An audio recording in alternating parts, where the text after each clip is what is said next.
They told me to kill him. Instead, I kissed him. The ground was still soaked in blood when I found him. Bodies lay split open around us, some mine, most theirs, steam rising off the dead like ghosts not ready to leave. My boots squelched when I stepped through what was left of a boy's face. I didn't look down. You stop looking after the third battle. You stop feeling after the fifth. This was my 22nd. And then there he was, propped against a ruined wall, blood smeared from temple to throat, one eye swollen shut, breathing shallow. Rope around his wrists, crusted red. Skin too pale to survive the hour, a corpse waiting to happen. But his eyes, God, his eyes were open, and they were looking right at me. Not pleading, not afraid, just staring, like he knew who I was. Of course, he did. My name was feared. If he was a soldier, which he clearly was, then he'd have known the stories. The war general who turned battalions into ash, whose shadow meant ruin. But it wasn't just that. The way he looked at me, he saw right through the medals, past all the atrocities burned onto my soul. It wasn't the legend he recognized. It was me, stripped bare, like he could really see me, a face he'd met before, maybe in another life, or in a nightmare that never ended. I raised my sword. My men gathered behind me, waiting. This was the part where I made it clean, swift, a final symbol, our last enemy, bleeding at my feet. I didn't move. I just stood there, because something about those eyes. They didn't blink, didn't flinch, they pierced. There was no life left on that battlefield, none, and yet, somehow, he was still there, breathing, watching me, like he'd carved out a space in death just to wait for me. I hated him instantly, and I couldn't kill him. "Leave him to me," I said, quiet, final. The kind of command no one questions, especially not when your hands are still stained from gutting men alive. Someone laughed, soft, nervous. I didn't turn.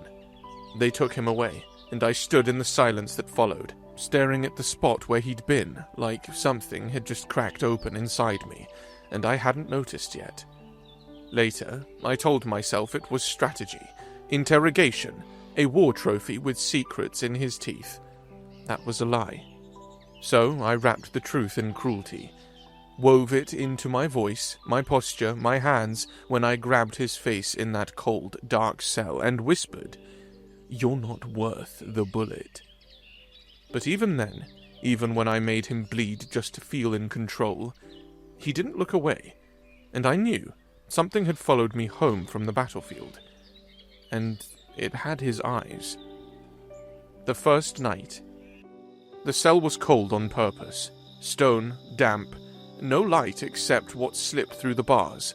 I had it built this way, designed for silence, for breaking men down piece by piece. He sat there, back against the wall, arms chained above his head like he didn't even feel it anymore. I stood outside the bars for a long time, just watching. He hadn't moved since the guards hauled him from the battlefield and dumped him here, just shallow breathing, wrists scabbed raw, a bandage tied haphazardly over his temple. They'd given him enough. Barely. Water trickled past cracked lips, a crust of stale bread every evening, wounds packed with too little clean cloth. The kind of mercy that keeps men alive just long enough to make him wish he wasn't. I opened the door. It groaned like it hated me. I stepped inside. Still, he didn't flinch. "Name," I said. Nothing. "Rank." Nothing. I crouched in front of him, grabbed his chin, forced his face up. His skin was warm, feverish. His eyes were ice. "You understand me, don't you?" I said. Nothing. "You're going to die in here," I said. "I'm going to carve your name into the walls just so I remember how long it took to make you scream." Still, he just looked at me. No fear, no begging, just knowing, like I was the one chained to something. I let go of his face, hard. The sound of his skull hitting the wall was ugly. I stood. He licked the blood from his lip, smiled. It was faint, almost nothing, but I saw it, and I left the cell with my hands shaking. A few days later. By the 5th night, I stopped asking questions. It wasn't about answers anymore. It was about breaking him. I tried heat, fire, made him kneel on coals until his skin blistered. He didn't scream. I tried cold. Ice water dumped over his head until his teeth rattled. His lips turned blue, and he passed out, still trying to glare at me. He didn't scream. I whipped him, slow, deliberate, left welts down his back so thick I could see his heartbeat in them. He didn't scream. He just watched me, like he was waiting for me to get tired of it. And maybe that was the worst part, because I didn't. I kept coming back, every night, just to look at him, just to see if today was the day the light would leave his eyes, but it never did. They stayed sharp, bright, like the war was still going on, and I was the one losing. It started eating at me. I'd see him when I closed my eyes, see his bruises, his blood, that unshakable, calm-as-death silence that made everything I'd ever done feel small. He was supposed to be a spoil, a trophy. Instead, he was a mirror, and I was starting to hate what I saw in it. 2 weeks later, I told myself I went back to see if he'd cracked. That was the lie that got me through the door. Atlas was still in the same spot, chains above his head, skin pale, marked, healing ugly. The bruises from battle had faded into yellow and green. The fresher ones were my handiwork.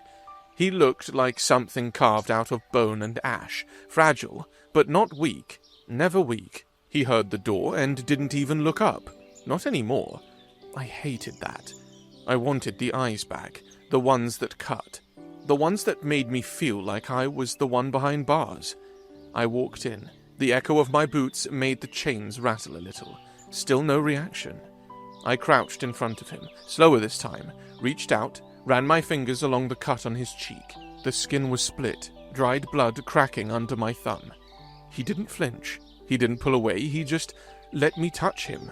And I didn't stop. I traced it lower, along his jaw, down his throat.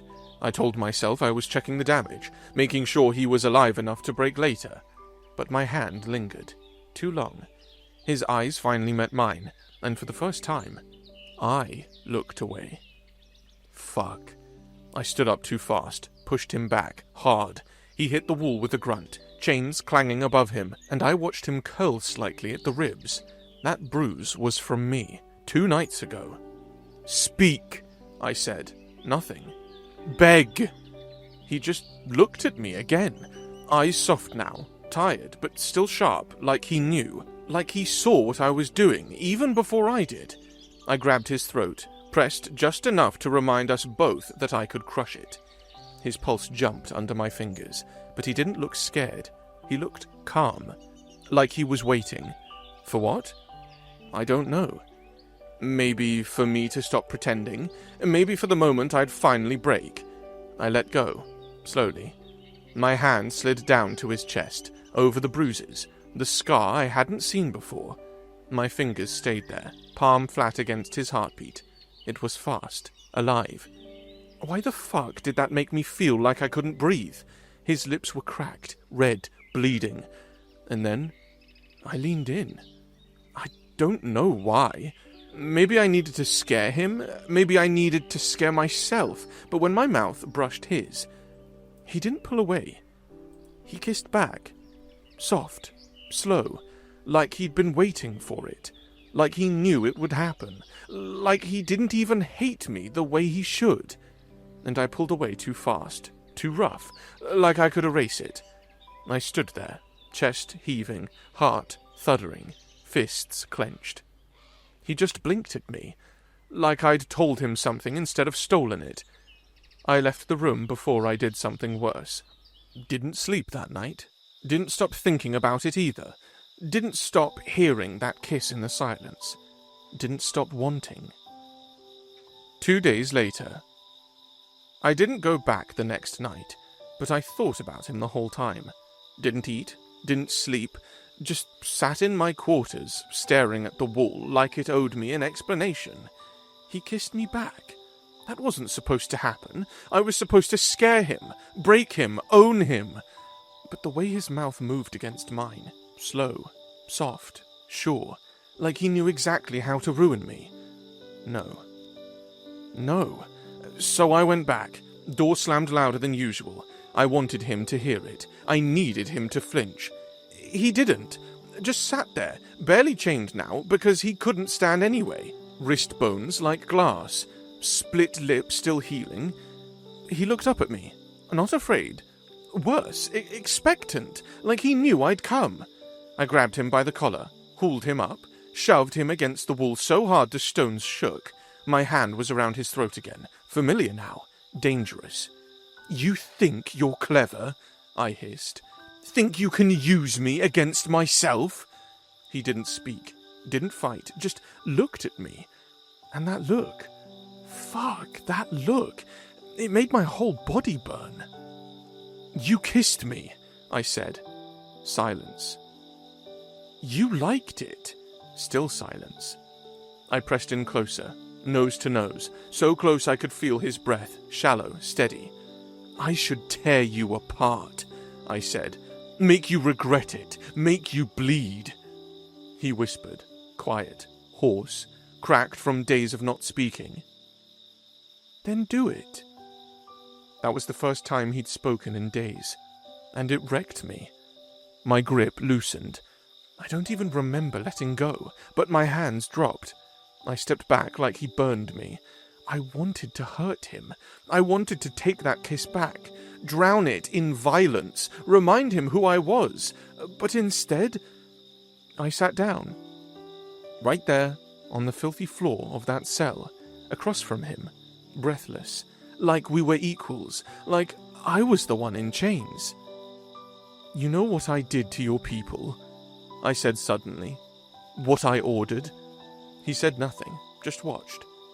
I burned villages, I said.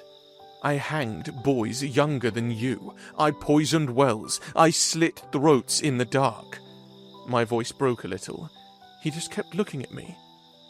You should hate me. His eyes flicked down, not in shame, in thought. I do, he said, quiet, flat. Then he looked back up, eyes like ice. But that doesn't mean I don't see you. That's when I stood. I didn't know what to do with those words. I still don't. I left before I could beg him to say more. 3 days later. I didn't touch him that night. Didn't drag him up by the chains, didn't spit poison into his ears, didn't carve anything into that soft, pale skin I knew too well. I just sat there, across from him. Atlas was curled against the wall, wrists resting in slack chains, shirt ripped and filthy, skin thinner than it used to be. He didn't look at me. I hated that. I missed those fucking eyes, so I spoke, because I had nothing else. You should have screamed, I muttered. Still nothing. You should have fought me, should have spit in my face, should have begged. His head tilted, slow, careful. Then he looked at me, blue eyes, quiet fire. I expected rage, I said, but you gave me silence. I leaned forward, elbows on my knees. My voice felt too raw. And then you kissed me back. Why? Atlas just stared, and for the first time, it wasn't defiance. It was curiosity. Maybe confusion. Maybe pity. I don't know, but it made me feel small. Say something, I said, quieter now. He blinked, then whispered. Why do you keep coming back? I didn't have an answer. I still don't. A few days later. They were whispering again. 2 guards near the mess tent. I stepped out of Atlas's cell, and they shut up real fast when they saw me, but I caught just enough. Still alive? What the hell's he doing in there every night? I didn't say anything. Just stared, long enough for one of them to pale. They think I'm losing it. That I'm keeping some scrawny enemy brat alive for... what? Fun? Pity? They want a reason. They want blood. Hell, So did I. At first. But now I'm the one getting stared at, judged, and the worst part? I don't even know how to explain it to myself. 2 days later, I snapped that night, paced the cell like a caged animal, barking shit I didn't mean. "You think you're special?" I yelled. "You think this is mercy? You think I give a damn about some trembling little war scrap?" He didn't flinch, didn't even blink, just sat there with his wrists chained, breathing slow, eyes steady. That same annoying calm, like he was watching me tear myself apart for sport. "You should be dead," I growled. "I should have gutted you in the mud." Still nothing. Then he spoke. "You come here every night, Maximus," he said softly. "If you don't care, why are you here?" My name. He said my name, and it felt like someone ripped the ground out from under me. I didn't answer, just left before I made it worse. The next day. It was barely a twitch, a little jerk of his shoulder when I stepped forward too fast, but I saw it. The flinch. Like he thought I was going to hit him again, and that fucked me up. Because I've hit him before, I've done worse, but I didn't want to see that fear anymore, not from him.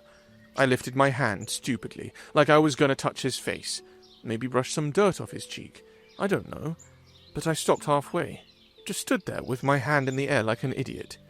He looked at it, then at me, not afraid, just sad, and for some reason, that was worse. So, I turned and walked out. Didn't say a word, didn't sleep that night either. A week later, they tried to kill me in my sleep. Blades sunk into my bedpost 2 inches from my neck.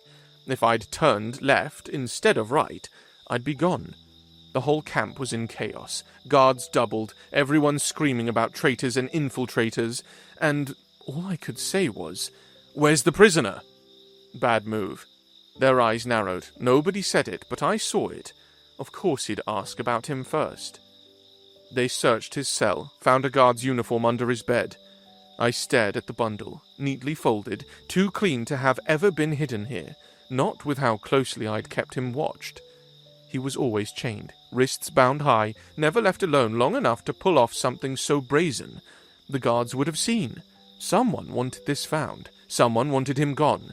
It was a setup. I saw it, how conveniently it appeared, how none of the guards would meet my eyes. Someone must have slipped it in, maybe to settle a score or to curry favor. But I knew the truth. Atlas couldn't have done it, chained like he was. But I said nothing. Ordered them to chain him up underground. No light, no food for a day. Watched them drag him away, shackles scraping the floor, wrists still manacled above his head. He didn't fight, didn't speak, just looked back at me with those weak yet magnetic eyes, waiting for me to say it wasn't true, that I believed him. I didn't, because if I did, it would have broken me. A week later. A week passed. I cracked, went down to the deep cell. I swore I wouldn't come back. Swore I'd let the silence settle, let him rot like the rest of the war ghosts I buried. But I'm here again, like I always am. Door creaks open, and there he is, chained, bruised, still impossibly beautiful, pale under torchlight, lips split at the corner, and still, he looks at me like he's the one deciding my fate. "I didn't try to kill you," he says before I can speak, voice hoarse, flat, cold. "But maybe I should have." That should make me angry. Should make me grab him, shove him back, remind him what happens when prisoners get bold. But instead, I feel relief, because he's talking again, because it's him, because I can't stop craving the sound of his voice, even when it's sharpened like a blade. I don't think. I move, one hand on his throat, not to hurt, just to feel his breath catch. The other slid into his hair, fisting it tight. The chains rattled above his head, iron links glinting in the torchlight as he leaned into me. I kissed him, hard. He kissed back, Teeth clashed.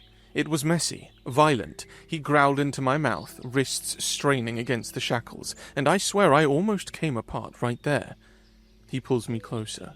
Pulls, with those damn chains still rattling behind him, and suddenly I'm grinding against him like a man starved.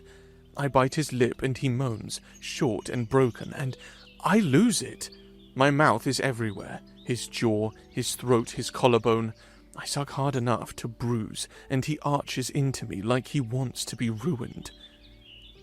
"I hate you," he breathes against my ear. "Good," I mutter, rutting into him. "Hate me harder." He tilts his head, exposes his neck, dares me. I take it. My hands are rough, his hips are bruised. We don't stop. Not when I yank at his clothes, not when he groans my name, not even when I realize, shit, I'm not punishing him anymore. I'm begging. For what? I don't even know. To be touched? Seen? Wanted? He kisses me like he knows every weak part of me, and he's going to tear it open with his teeth. And I let him. I let him strip me bare in ways the war never could. When it's over, we're both shaking, sweating, breathing hard. My head's on his chest. His hands, still cuffed, rest against my back. Not pushing me away, just there, holding me, like I belong to him now. And maybe I do. God help me. The next day, the summons came at dawn, as I knew it would. For days, the camp had been tight with whispers, diplomats and generals shuttling between lines, papers carried under guard, gunfire traded for uneasy silence. Men held their breath as the news trickled through. The talks were real. Borders were redrawn. Commanders met, not in battle, but across tables slick with sweat and ink. Their words a last, careful volley. Now, a new flag fluttered outside the command tent. Treaties signed. The official word, war was over. Finished. They offered me my reward, a title to wear like armor, land that would never see blood, and a seat at the table beside men who'd never held a sword.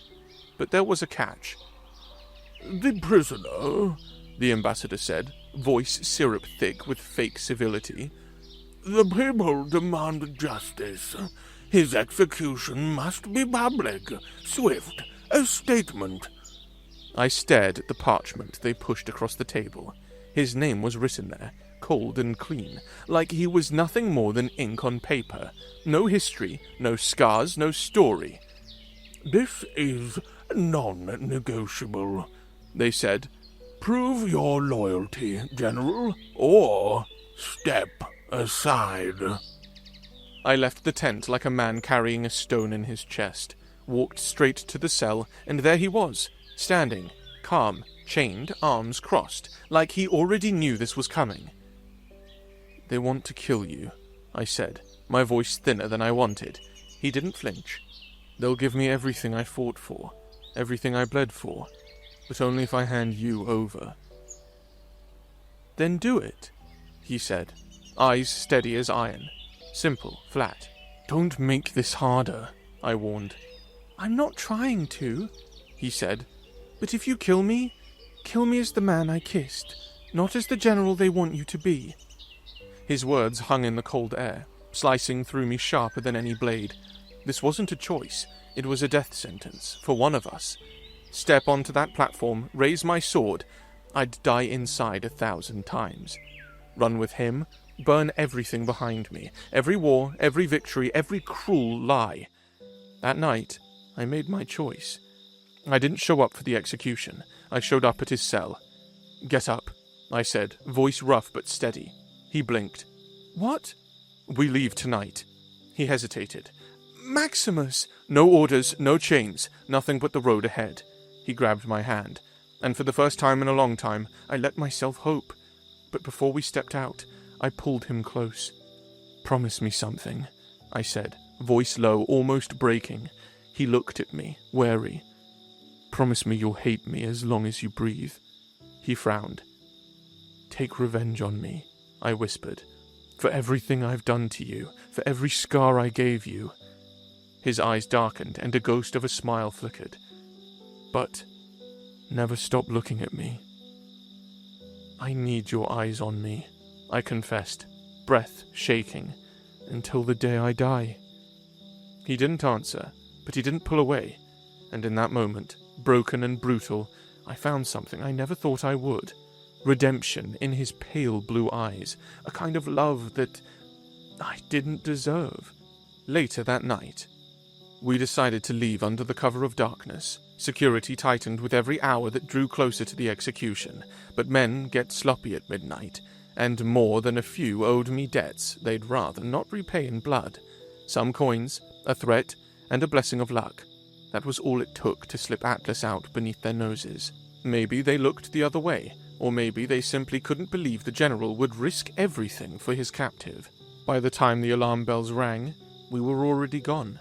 Atlas was steady beside me, silent but alive. His hand never left mine. We were wounded, his bruises fresh, my own scars aching with every breath, but we were alive. We crossed rivers, slipped through forests, ran from shadows. Weeks later, we found a nameless border town, dusty, forgotten, far from the war's reach. No soldiers, no orders, no chains, just us. We carved out a quiet life. A life filled with whispered mornings, cautious smiles, and the slow, careful weaving of something like peace. But every night, when the world was still, the question hovered between us, heavier than any chain. Can love born in captivity ever be free? I don't have the answer, but as long as I have him beside me, I'm willing to keep looking. 7 years later. 7 years have passed since the war tore through our lives, burned down everything we knew and left only ashes behind. No families left to claim us, no homes waiting with open doors, no past worth going back to. The world forgot us long ago, forgot the screams, the blood, the broken pieces we left behind. But it never forgot us. Not really, because we didn't forget each other. Sometimes, in the dark, the echoes of old chains would return, not as punishment, not as power, but as memory, remade in gentleness. It took years for us to find trust in surrender, years of silk to replace steel, for a touch to mean safety and not restraint. We learned each other all over again, this time with patience. Where once there was fear and violence, now there is only choice, a kind of control freely given, offered up with love instead of pain. The scars haven't vanished, and maybe they never will, but together we made something new out of what was broken. And so now he's here, chained not by cold iron but by silk, soft against his skin, wrapped around his wrists and over his eyes like a promise, not a prison. The silk slides quietly when he moves, almost gentle, like it's trying to soothe some part of him that no chain ever could. I watch him breathe, steady and calm, even blindfolded. Atlas, still fierce, still defiant, always. His pain is mine, tangled with mine like a rope tied too tight to ever come undone. My pain is his. We're wrapped in the same hellfire and the same flicker of heaven, bound together by what we've lost, and what we refuse to lose now. In this quiet room, away from the noise and the ghosts of war, I find something I never thought I'd find again. Peace. I don't know what waits for me after this life. Redemption, forgiveness, maybe nothing at all. Maybe the darkness I've earned, the kind that swallows whole and leaves no light behind. But if there is any kind of salvation for a man like me, scarred, broken, haunted, I've already found it. Right here, in the soft rise and fall of his chest as he breathes beside me. In the way those pale blue eyes hold me, steady, unwavering, even when I can't see them, hidden behind the silk. In the quiet trust he gives me, letting me hold him even when the world has long stopped caring. This is our rebellion. Quiet, fragile, stolen. A love born from chains and fire and everything we thought would destroy us. And for the first time in a long time, I'm not afraid. Because whatever comes next, whatever darkness or light waits on the other side, I'm home. The end. What do you think? Can love born in captivity truly ever be free? Thanks for watching. Subscribe to become a part of our Rainbow Force, and consider joining our membership for early access and exclusive content. Stay wholesome.